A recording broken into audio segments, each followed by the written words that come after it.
Day 122. Frantic, I scream in agony of not being able to reach my goals. Wars inside my head. I do my best. I give my all. I'm so far away, trying to keep my hope. I stumble and I fall. Lyrics from In Solitude by Antestor. Omen. For I know the plans I have for you, says the Lord.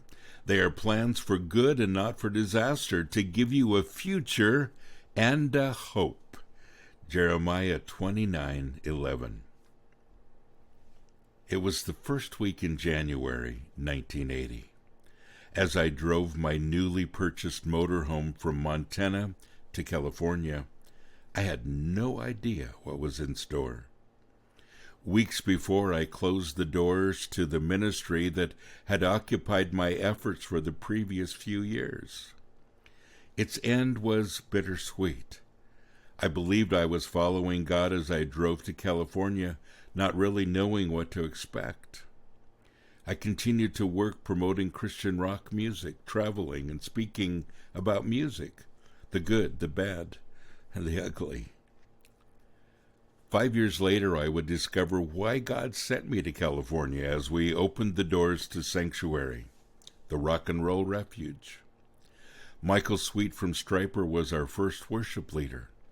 17 Christian metal bands attended that first church service.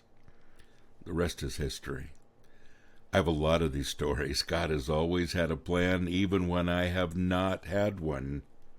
I could fill this book with the miracles that He's provided through the years as His hand has guided every single step. But now that I'm a senior citizen, I can look back at many years of God's faithfulness. It's because of His wonderful care and guidance in my life that I can look ahead once again and know that He promised to give me a future and a hope. Think about it. Are you ready to go where God may call you to go, even if it may not make sense to you now? Visit sanctuaryinternational.com/merch to order coffee, mugs, and your copy of Metal Devo. We are metal. We are family.